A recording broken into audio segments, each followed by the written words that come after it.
So, welcome to the Institute of Historical Research, welcome to the Centre for the History of People, Place and Community, and welcome to the Chancellor's Hall here in Senate House, one of the sort of jewels of the building.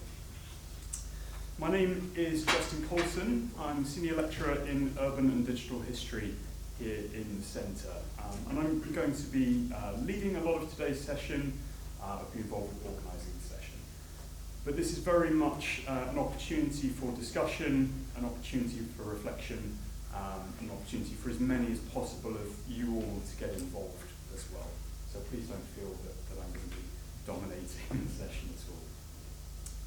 So today we're here to do several things. We're here to celebrate and reflect on the career of Professor Derek Keene, first and most importantly.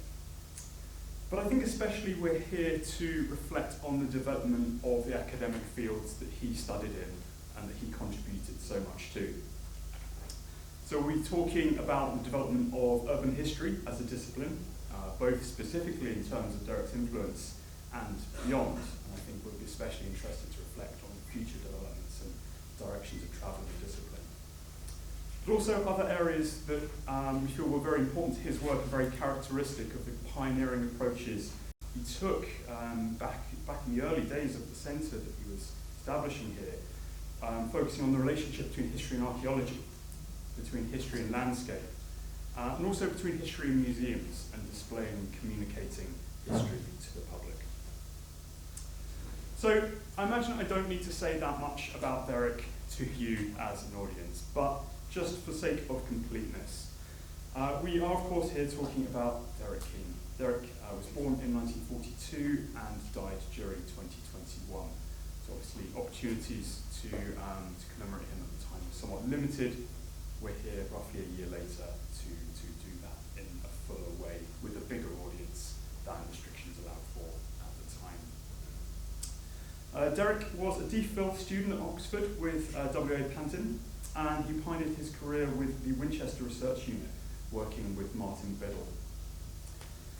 And this sort of straddling of history and archaeology, I think, really came on to define his career.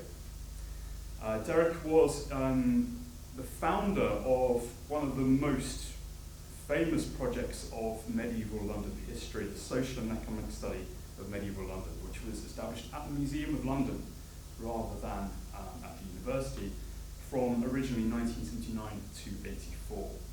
And that project, many of you might know in its current iteration as the Great Wall of Cheapside. The index card catalogue, which is going to be informing some of the discussion I think we're going to hear about today, especially from Professor Koleski. Derek was founding director of the Centre for Metropolitan History from its foundation in 1988 through until 2002.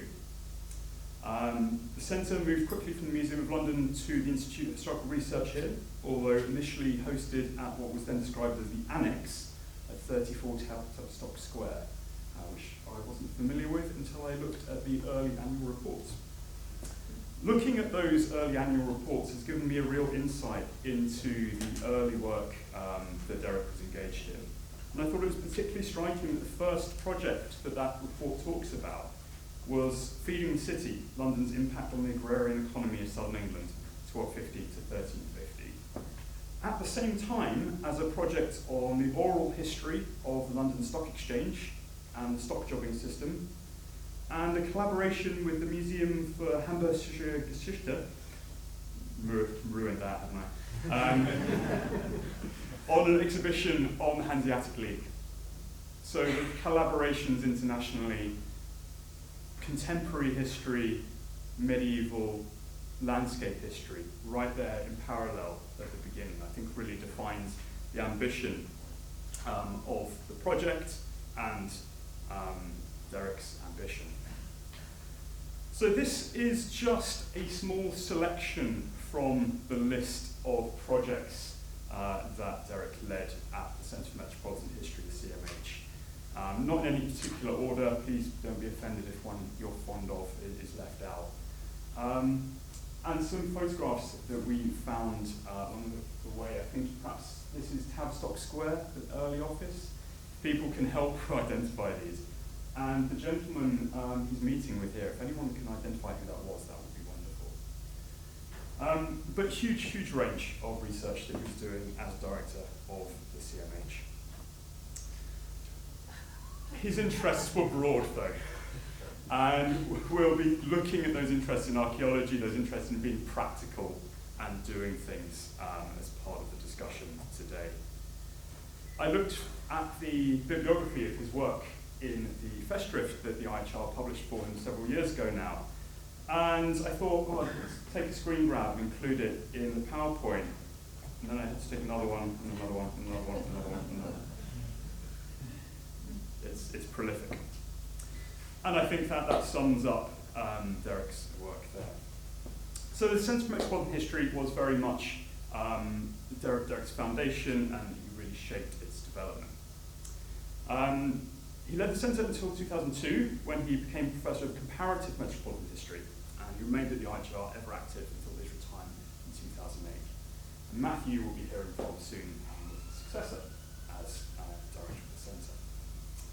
Today, the Centre for the History of People, Place and Community is the successor to the Centre for Metropolitan History. Following broader trends, following the spatial turn in history, the Centre combines place-based approaches to history in both rural and urban contexts, bringing together the Centre for Metropolitan History and the Victoria County history. So we try to foster, engage innovative research into place-based histories across all regions and all periods, very much embracing, I think, Derek's ideals in doing so. From the rural to the urban, from the parish to the metropolis, with an emphasis on localised, micro-historical and site-specific. And the CMH legacy lives on in urban history projects that we are still working on, such as Layers of London, the community mapping project, which has been so successful. So that's my introduction. The format for today is hopefully going to be as open as possible. We've asked all of our speakers to just prepare brief introductions of just a few minutes each to introduce their perspective on the themes we've identified. So the emphasis will be on fostering discussion and fostering conversation. So please do think of your own questions, contributions, reflections as we go along, and we'll try to include as many of those as we can. So I'm going to hand over first of all to Vanessa Harding, who is going to give her introduction. Thank you very much. I think I'll do it sitting down, but yes. This is not on.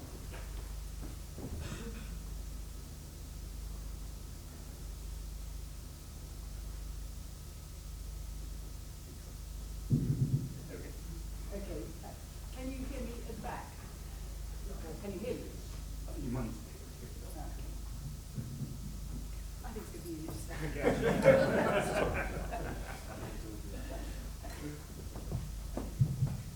Okay, well, thank you very much for the introduction, Justin. And obviously some of the themes he's mentioned are ones that I'm going to be repeating, but I am going to be talking more about my own experience working with Derek.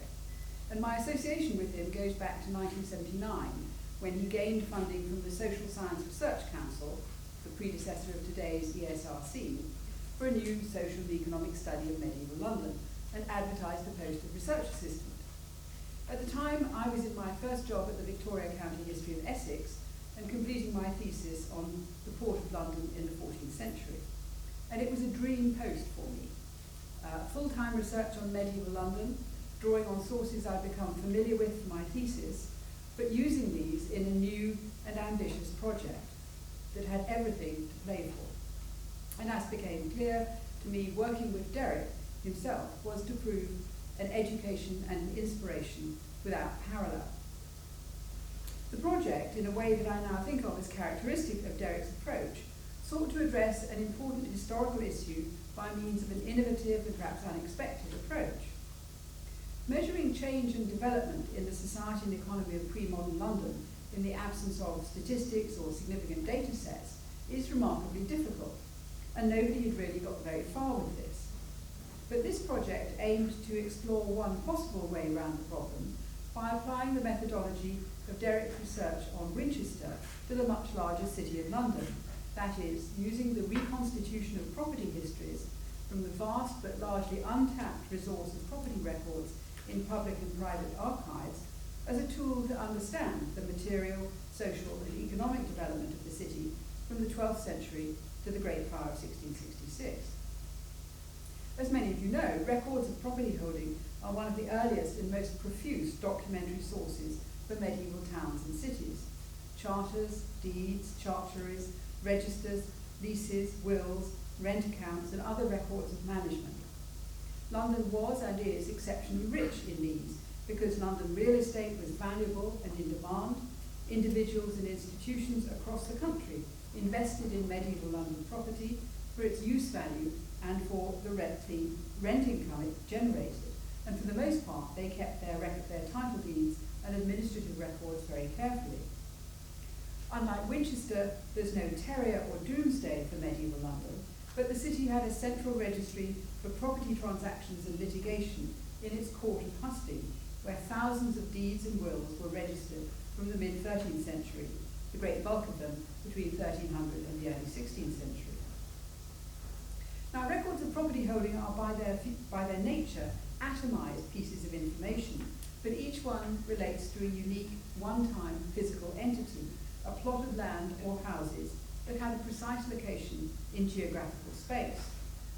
The history of a specific property can be reconstituted from the succession of documentation relating to that individual holding over time to tell its unique story, but reconstituting the history of multiple properties, a kind of prosopography of properties, creates an organized body of data that allows us to chart changing land uses and values, occupational specializations and shifts, and the character of London's population and economy.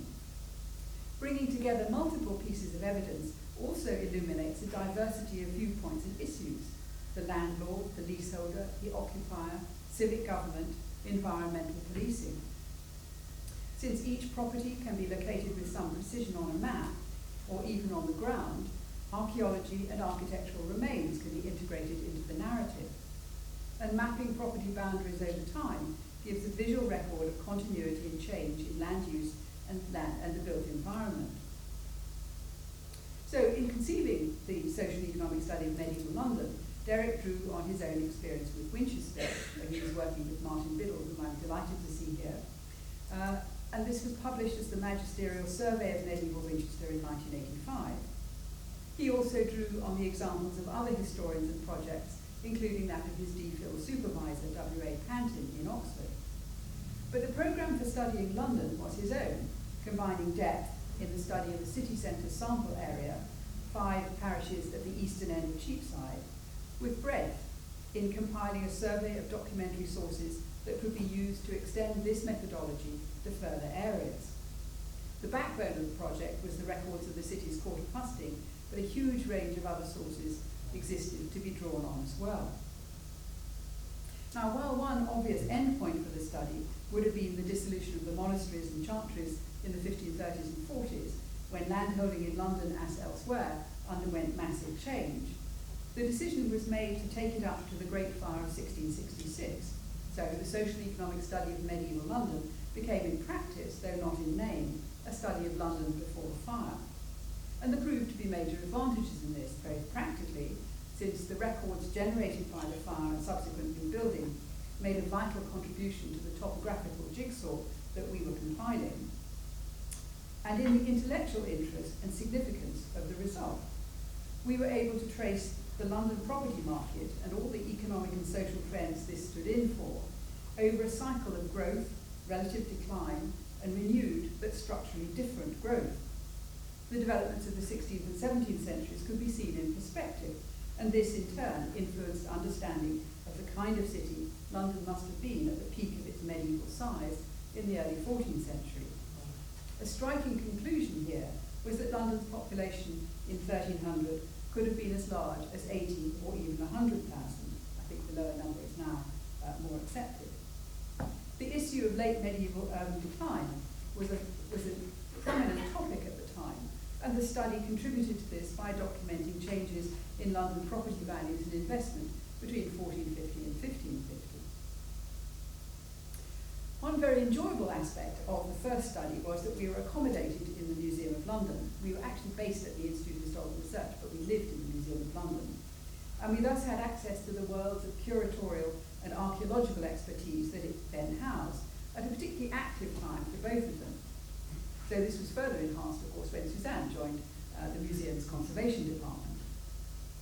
Close proximity to the Department of Urban Archaeology, the predecessor of today's Museum of London Archaeology, facilitated the development of a further developer-funded project to reconstitute the histories of properties in 4 parishes in and around Walbrook to complement excavations at number 1 Poultry. At the same time, Derek successfully gained funding for an extension project to the first study, the Cheapside study, to pursue property reconstruction for the extramural parish of St Botolph Aldgate, an area 10 times as large as the Cheapside one, but much less densely documented. And the Aldgate project in particular generated new insights into how London developed in the 13th and especially in the 16th and 17th centuries, as subdivision and new building on back plots and green spaces increased the parish's population tenfold. So as I hope this account has shown, Derek's initial concept was fully justified in practice, but he was constantly seeking ways to take it further through new projects, comparative studies, and engagement with scholars and practitioners beyond London. Together, these projects resulted in a substantial research archive as well as published outputs, and laid the groundwork on which several later research projects could build. These included Feeding the City, as Justin mentioned, on which Jim Galloway and Margaret Murphy worked, that addressed the issue of London's size around 1300 by charting its influence on grain markets in southeast and Midland England.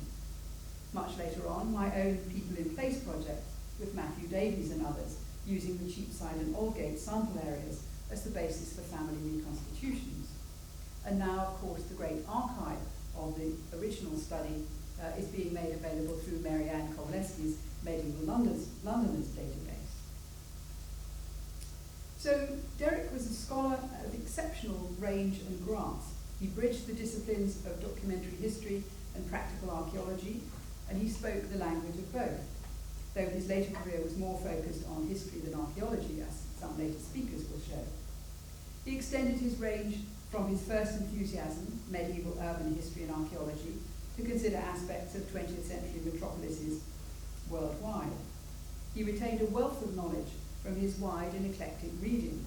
As I recall, he read his way through the City of London's medieval letterbooks on his commute to and from Winchester. And this kind of reading and his ability to retain what he read enabled him to make connections between topics and to recognize significant correlations and conjunctions. His particular talent, it always seemed to me, was to see beyond what everyone else saw, to see the flaws in a narrative generally taken for granted, to recognize when small signs pointed to the need for a new interpretation, to think imaginatively how to address difficult historical problems by asking a different set of questions. He had a striking ability to look at a given fact or accepted interpretation, the received wisdom that we were all taking for granted, and perceive something different. And I think he brought this penetration of thought and freshness of perspective to everything that he tackled.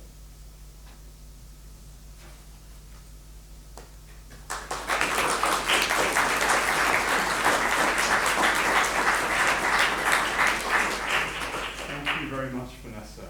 We'll hand over now to Matthew Davies, who is Professor of Urban History at Birkbeck, University of London, and Dean of Humanities.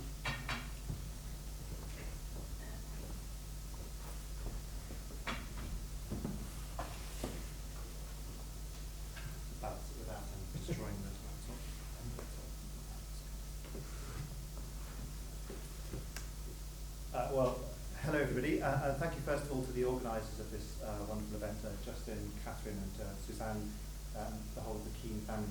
Lovely to see you all here today. Well, as Justin says, I was lucky enough to work with Derek after his promotion to professor here at the IHR, and I took over from him as director of the CMH in 2002. And like Vanessa, I had a huge opportunity to come and work with Derek, and I learned so much from him as a distinguished historian. One of the first things that Derek and Olwyn Myhill at the back here did after I started was to show me the CMH's foundation archive. which is rather a grand description for a folder in a filing cabinet, which I hope is still somewhere on the third floor, but I'll go and check later perhaps. But what the archive shows is that in setting up the centre and defining its mission, Derek was characteristically proactive in seeking ideas and support from academics across the spectrum of urban history. So in the archives there are actually responses to his letter from a number of scholars, including a young Ian Archer, whose first groundbreaking book on early modern London was soon to be published in the late 1980s. And this support sort of morphed into the Centre's advisory committee, which both Derek and later I found incredibly valuable and stimulating in developing new projects. And it was in a way of sort of developing an intellectual network right from the very start, from across disciplines and periods. And of course, the word metropolitan was really key to this thinking about what a centre of this kind should be doing. It would have been easy perhaps to have defaulted to a Centre for London History, for example, not least because of the antecedents of the centre, connections with the Museum of London, and so on. And of course, defining a metropolis isn't easy. And Derek turned this to his advantage in publications and projects when thinking about cities in periods and in different regions. For him, it was about identifying the characteristics of large cities in the Middle Ages and the early modern periods, looking at how cities such as London in particular came to exercise influence of different kinds over their immediate territories and far beyond. And then how internal structures of government and everyday life came to reflect those wider connections. So that's a deliberately all-encompassing way of thinking about cities, which allows hypotheses and models of different kinds to be developed and tested. And Derek saw the CMH as a really important vehicle for doing this. And at the heart of the work of the CMH was, of course, London, but it's important to reflect that from the start and throughout, London was intended as a laboratory for studying problems and connections in urban and metropolitan history. This underpinned Derek's very many publications on themes as diverse as shopping, the built environment, cultural exchange, and urban government. And London was, of course, a particular kind of laboratory. And for me, it was the creative tension between London's distinctiveness, as well as the many things it had in common with other cities, which enabled this research agenda to work so successfully and to be so influential. The research projects run at the centre by Derek and others, which Justin showed earlier, were, I think, important individually in addressing particular questions, but they were also important in developing incrementally our understanding of the roles that large cities such as London have played in the past, and indeed still play today. I can't talk about all of them, there are simply too many. The archived CMH website is a great place to visit to understand the range of this work. However, a key theme from the 1990s onwards, for example, was the economic connections between London and its hinterland. The Feeding the City projects we've heard about, run by Jim Galloway and Margaret Murphy, and successor projects such as Metropolitan Market Networks or the Markets and Fairs projects. And it's this combination of detailed archival research, archaeological evidence, and often literary sources helped to develop a very vivid sense of London's role in networks of trade and exchange in the later Middle Ages, establishing a dominance which foreshadowed and then underpinned London's dramatic growth in the early modern period. And all of this research remains essential for understanding that long trajectory, notwithstanding the impact of demographic and financial crises along the way. I think for me personally, and for many others, this work has been really influential in terms of seeing cities as part of these wider networks of trade and exchange, and how it's manifested in movements of people, of ideas and goods. Derek was particularly interested in London's place in international trade networks as a hub of trade and exchange on the northwest periphery of Europe, and how that role waxed and waned according to different circumstances.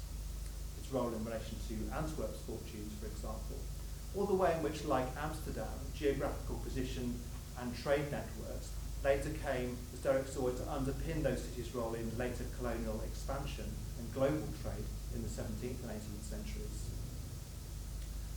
Moving on from economic questions, cultural exchange became an important theme, and Derek collaborated in a really important set of volumes on cultural exchange in early modern Europe with scholars such as Donatella Calabi.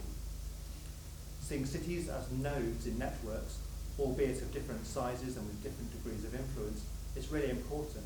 But I think one of Derek's achievements and legacies was to concretise this, so to speak. So we're not just dealing with abstractions, but with real-life examples of commodities, ideas, and people.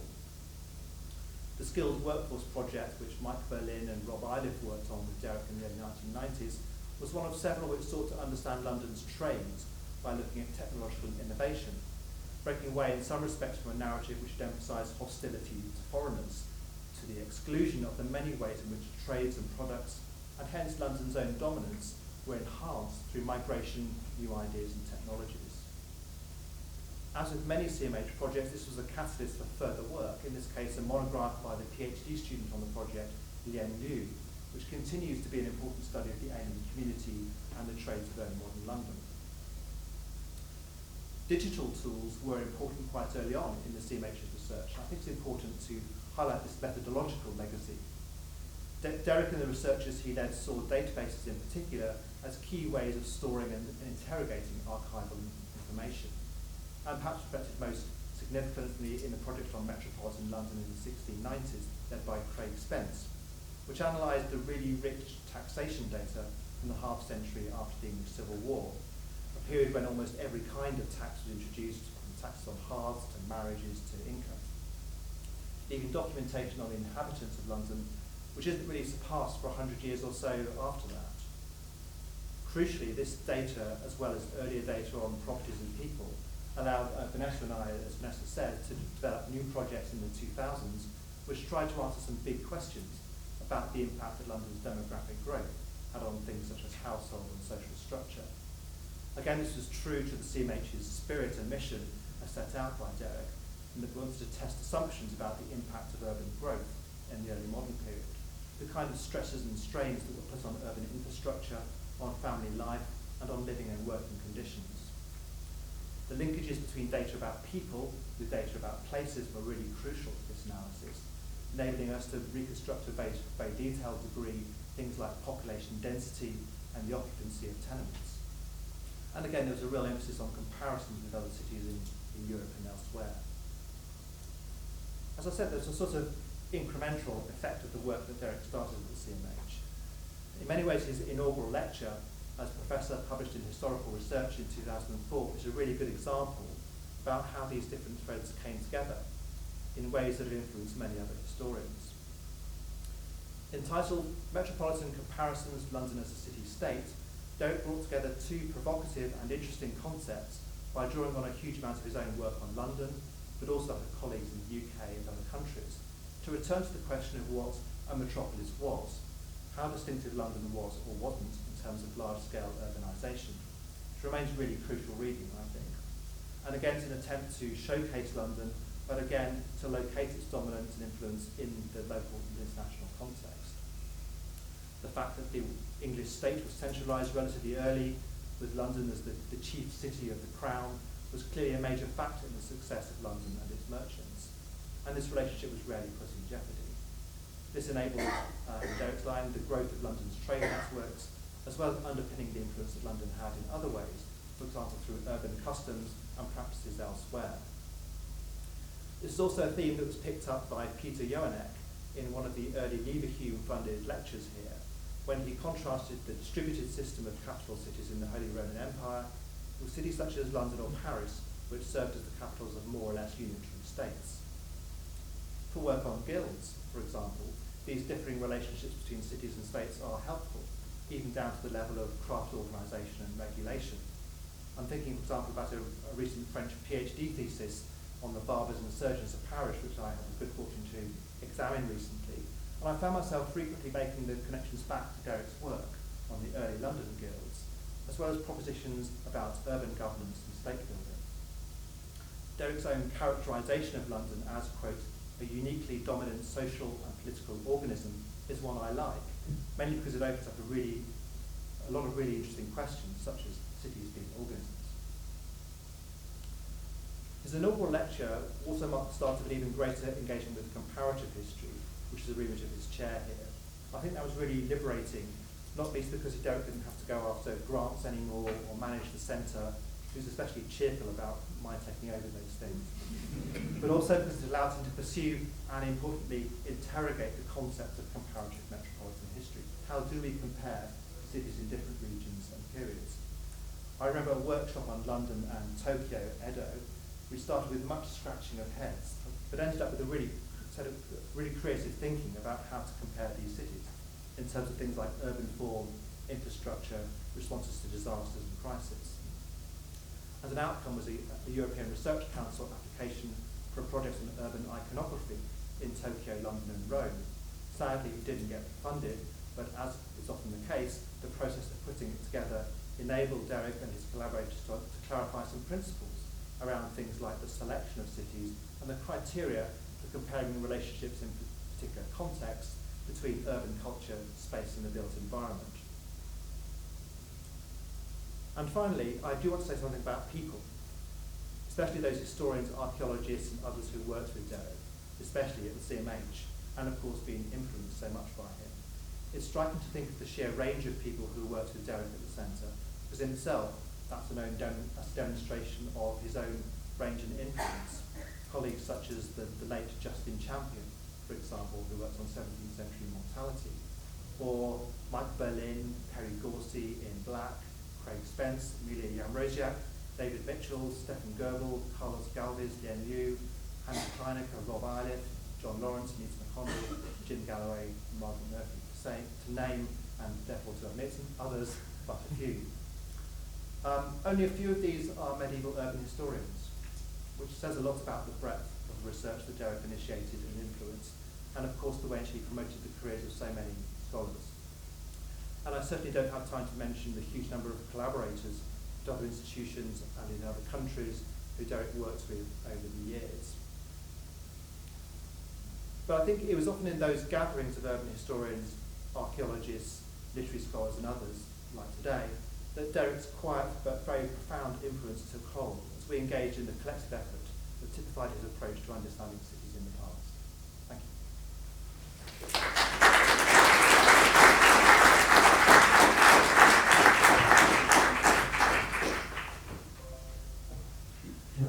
Thank you very much, Matthew. So we'll now move on to David Bates. David is a Professor of Medieval History at the University of East Anglia. Emeritus. And a former Director of the Institute of Historical Research. Well, thank you very much for the invitation to contribute, an invitation for which I am greatly honoured. Since everyone in the room will know, I am neither a metropolitan historian nor an urban historian. So from the start, I found myself wondering what exactly I might say. Or rather, it was easy to define what I wanted to say, much more demanding to develop how to say it. But Derek and I, the central points that come to mind, are that Derek, I have known Derek, I knew Derek for a very long time, since 1974 or thereabouts, that he and I were colleagues at the IHR from 2003 to 2008, during the time that I was director, and that this was for me a very good experience. And ultimately, that the values that Derek brought to the historical profession and to academic life in general, and the interface between academic historians and what we can for convenience call the public, were ones which I unreservedly admire. I would go as far as saying that if our world of historians and scholars was populated with a multitude of Derek Keenes, then it would be a much better place. The 1974, or thereabouts, meeting occurred when Henry Loyne and I took a party of students from Cardiff to visit the excavations in progress at Winchester. I remember Derek showing us round and explaining something about the street plan.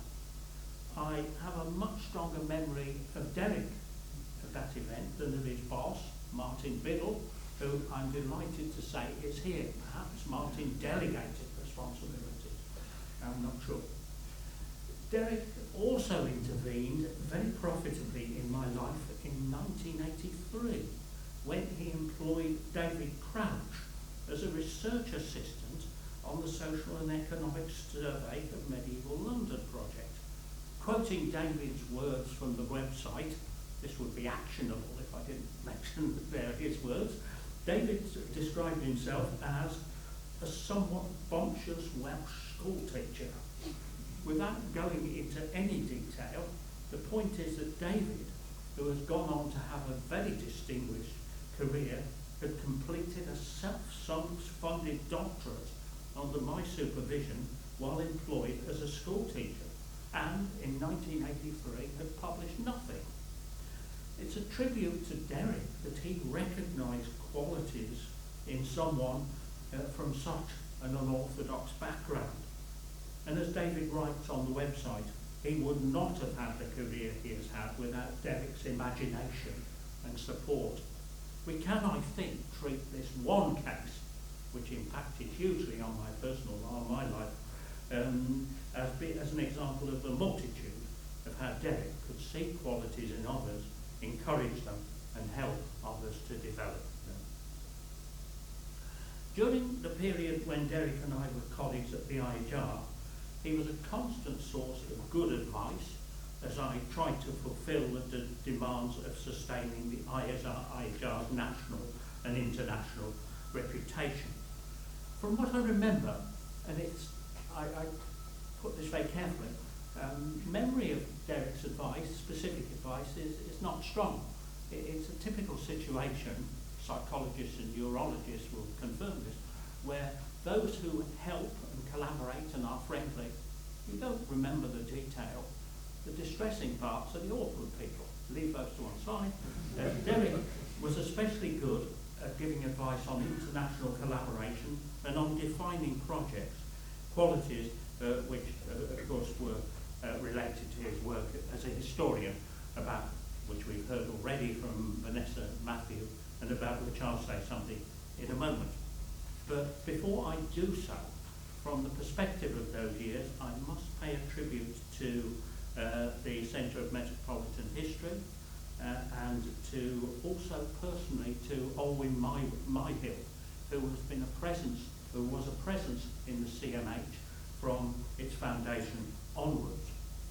And I'll finally add on this theme that it came as a great relief when, in 2007, I decided that because of the demands of preparing the Ford lectures for Oxford and because of family difficulties, I could no longer sustain satisfactorily the role of director.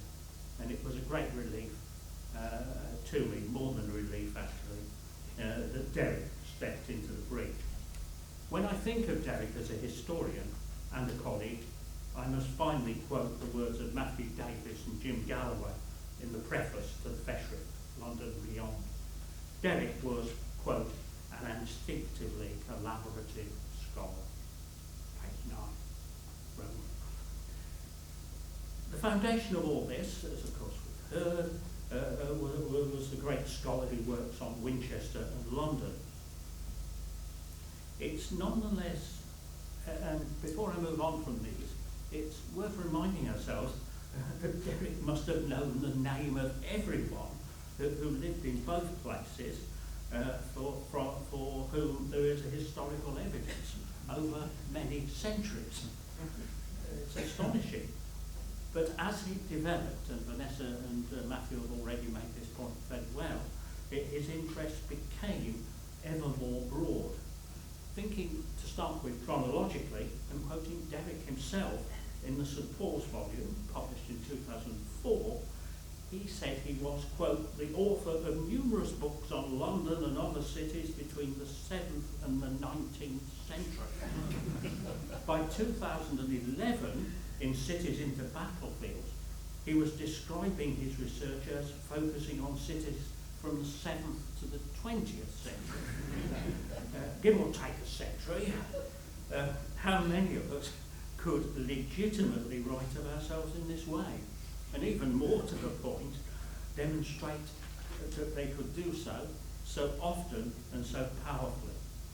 Back in 1990, Derek could actually make the point that I'm making, and actually he did it in a little aggressively in the work in Townsville, which he edited with Penny Thorfield. he commented on, quote, the historian's tendency to devote attention to relatively short periods. He then wrote, this is an understandable, if not excusable, practice. He then identified it as a problem to be overcome. The breadth of Derrick's interests and knowledge have, of course, been emphasised many times before, again by Vanessa and Matthew. So too his interdisciplinarity and the engagement with archaeology, which of course is something that informs my own work. Something that I should have done and didn't do, and something I read recently, his 2000, and returning for a moment to those Ford lectures which I mentioned, which were published in 2013 as The Normans and Empire, I should have taken much more notice of Derrick's 2005 article, Cities and Empire, which was worldwide in its coverage. Why didn't I refer to it? Oh dear. Why didn't I think then of Derrick as a historian of empire? The serious point, though, is Derrick's engagement here, and I'll develop this point a bit more in a moment, engagement with, however defined, a concept, that is empire, which has shaped the history of humanity. Another example of his engagement with such globalising concepts is the 2009 essay on segregation, zoning and assimilation in medieval towns, which takes in subjects such as migration, cultural exchange, cultural levelling, assimilation and integration, and deals with all classes. He wrote a lot about cultural exchange. And another example of this engagement with globalising concepts is his contribution to Cities into Battlefields, published in 2011. This deals with remarkable sensitivity, and I'll explain why I use those words. It deals with remarkable sensitivity with what is often called total war, and it then focuses on the period from the 18th century to the present. I use those words as someone who was born in Coventry during the Second World War and who has often walked to work in a town destroyed for strategic reasons by its friends, namely Caen. Derrick was of course born in London, and that I think did influence the way in which he approached topics. Certainly it is part, I think, of the humanitarian and social concern with humanitarian and social issues, which were very much part of his life. To bring it to a conclusion, Derrick has made contributions that are the absolute foundation to our understanding of London and Winchester, and he has thought and written about the global patterns in the history of towns and cities. We should probably go on and say, and this is there, has already been there in Vanessa and Matthew's talks, we should probably go on and say that he used towns and cities in order to write about subjects of global significance. Metropolitan urban history became specialist areas from which to write about a range of topics that are of central interest to a great many historians. I think, and I think Matthew was saying this, I think that the Leverhulme professorship was initiated an intellectually very stimulating time for Derrick, and of course this was something from which I personally benefited. As I have reread some of Derrick's publications, I underline the word some, and we've already heard how much he published.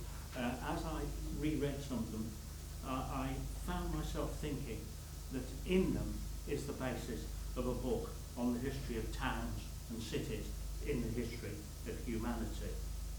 And and also I think that all that he wrote over decades still feels so modern. What he wrote 30, 40 years ago feels as up to date as it did then. And I conclude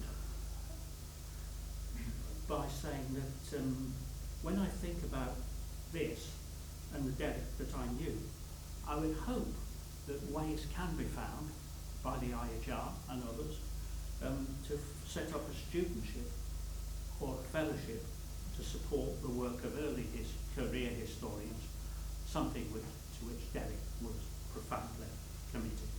Thank you.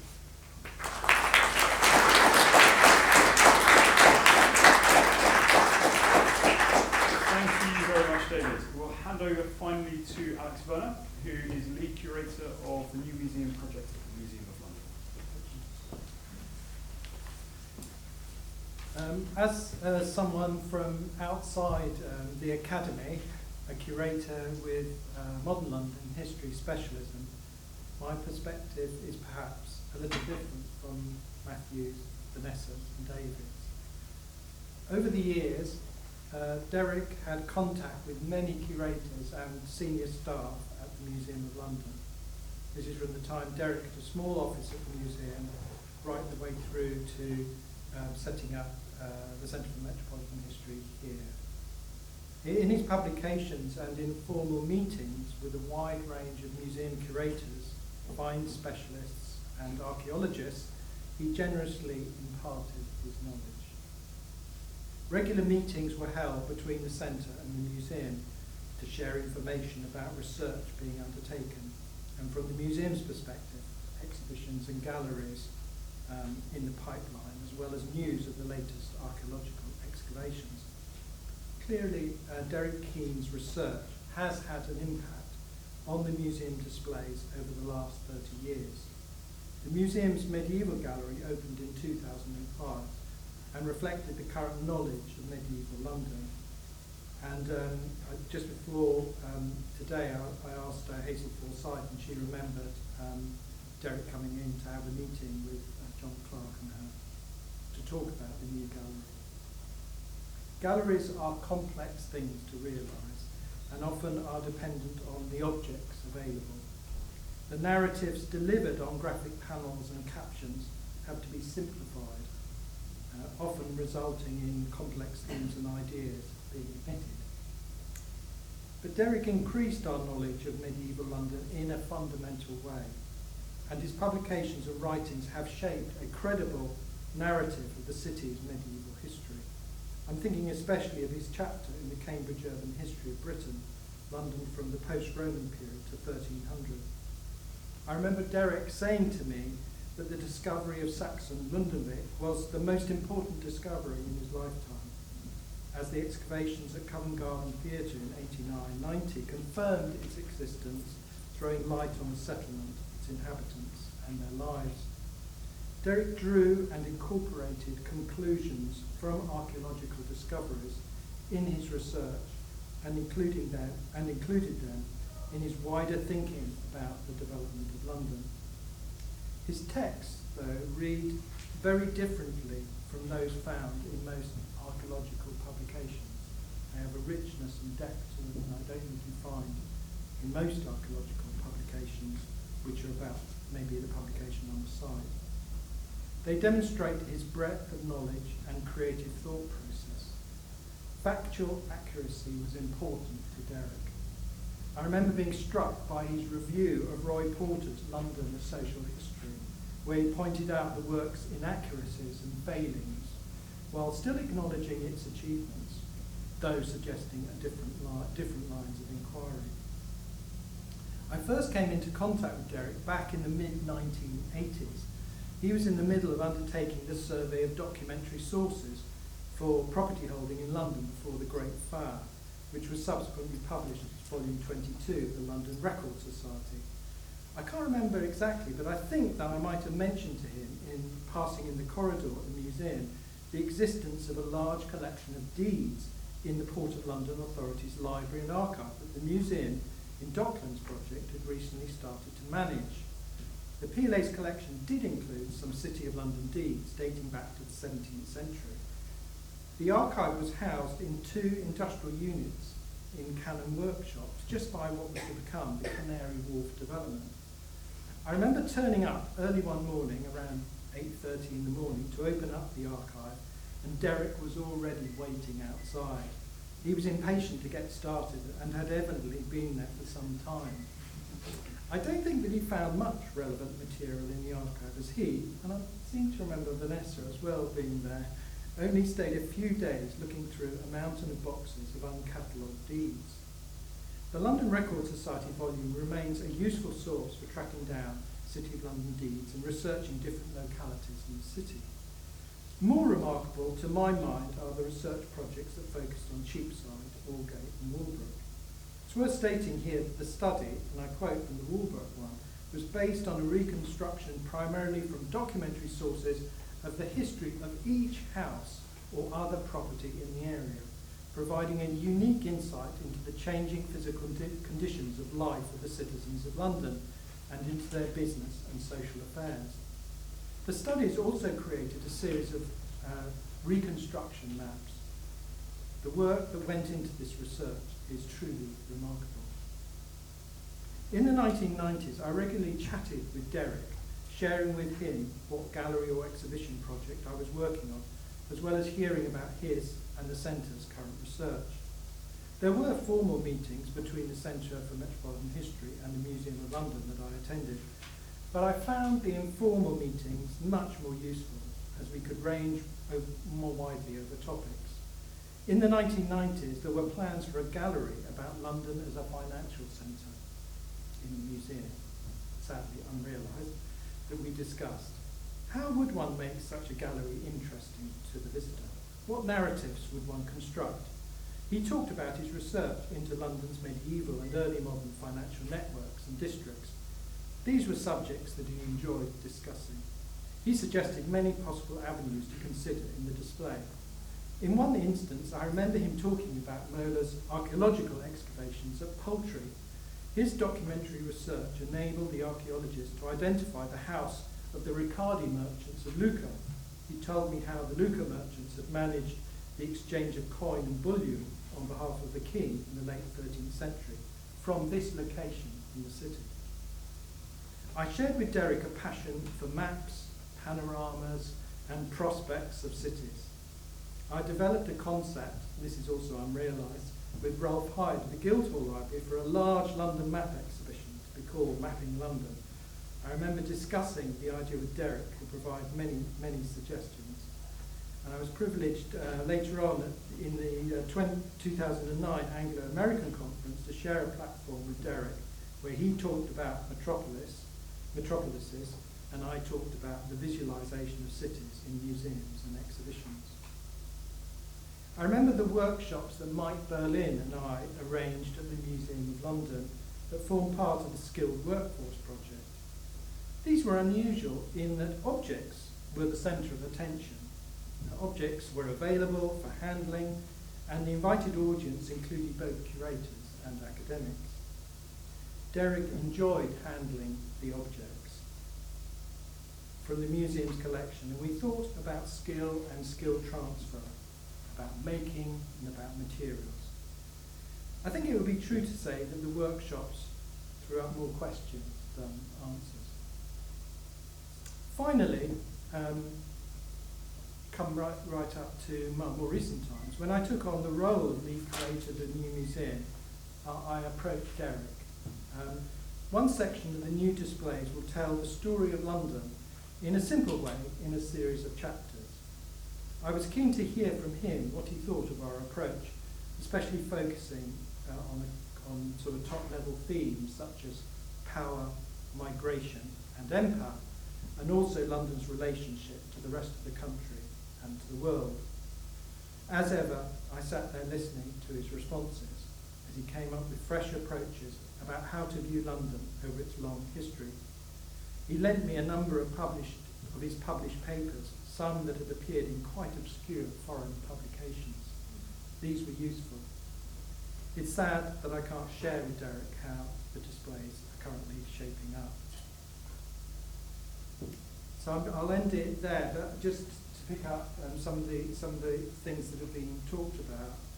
I think actually analysing and focusing on individual key papers that Derek wrote, I just find the richness of the arguments, the density of the thought that has gone into them truly astonishing. And I can't think of many other historians that have that ability to discuss themes and ideas in such a way. I can almost, when I read it, I can almost hear Derek talking in some of those papers. And so I'd just like to conclude by saying there are quite a few that are available online. I've read these again over the last few weeks, and I just found them absolutely fascinating. And they throw up so many more ideas about London's history in terms of what we're going to be doing in the new museum. Thank you.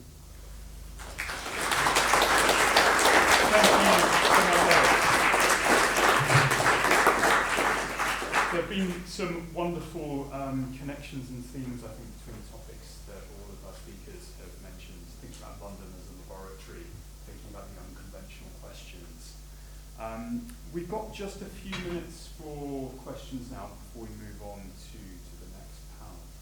But I wonder if anyone from the audience wants to open discussion with any responses or thoughts to that.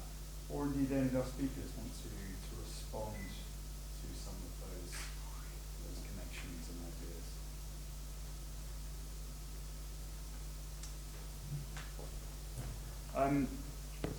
I'll pass around the microphone and then Simon. Thank you. Well, I'm extremely glad to be here today and have the opportunity of being with so many old friends, and particularly to remember Derek.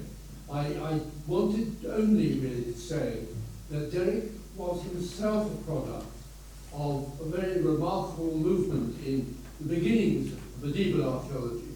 His father was the excavator of Northolt Manor House, and Northolt Manor House excavation, which was amateur but good, was being looked after by John Hurst, the great founding medieval archaeologist in the Ministry of Works. And it was out of that background, really, that Derek was already aware, in addition to his historical knowledge from his studies at Oxford, aware of the archaeological possibilities of what could be done.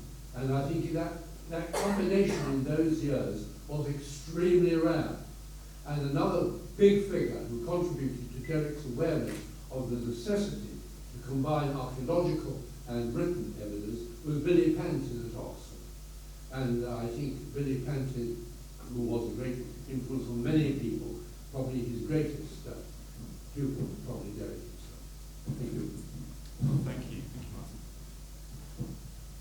Yes, that connection with archaeology and history is something special, isn't it? Does anyone else want to respond to that? Yes, thank you.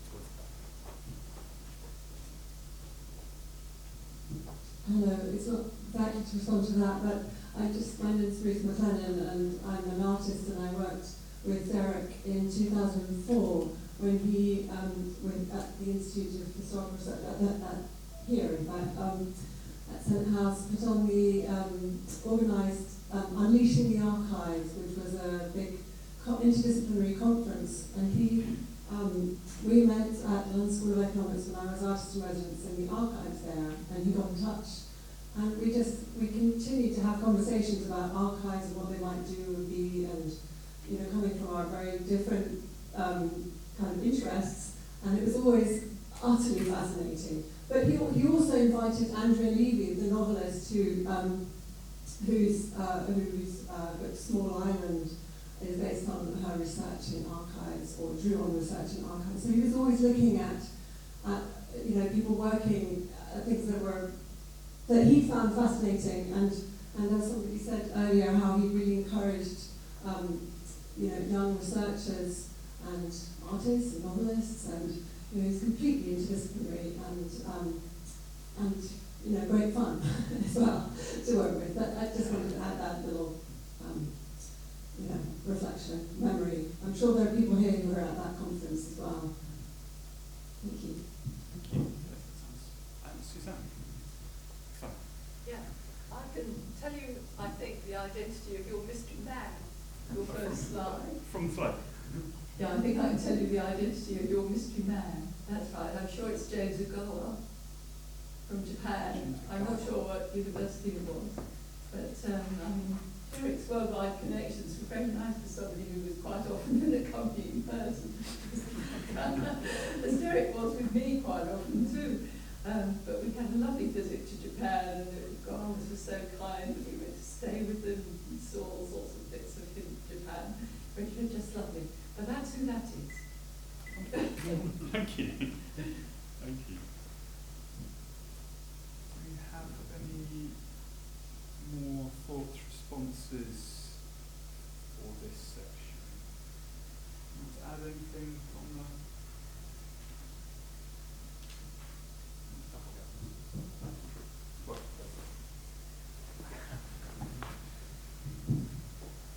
Well, just picking up really on Ruth's, I remember the conference very well.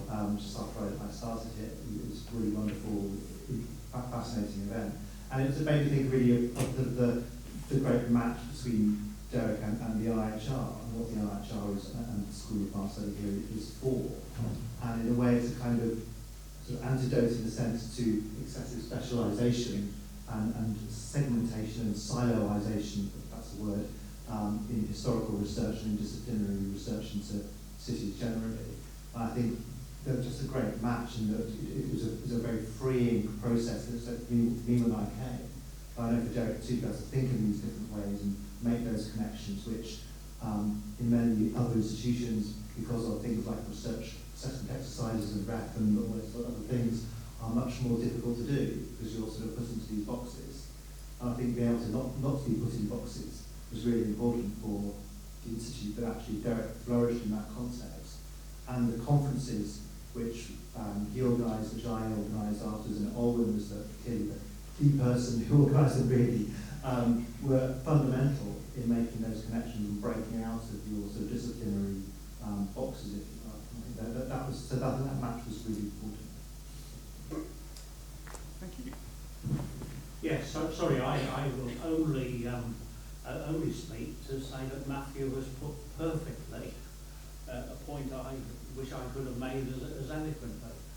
It is the mission of the IHR and School of Advanced Study which Derek exemplifies, and why he and that are so important, not just in British intellectual life, but in that of, well, let's say the world, and debate what I mean by that. And I suppose I'd go on to say that I make those observations for someone who has been head of department in two in Cardiff and Glasgow for very long periods, and I'm aware of the other world about which Derek is being a little, about which Matthew was making observation. Part of it now. And you're part of it. Yeah. Okay, so thank you very much. I think we need to call this particular panel to a close.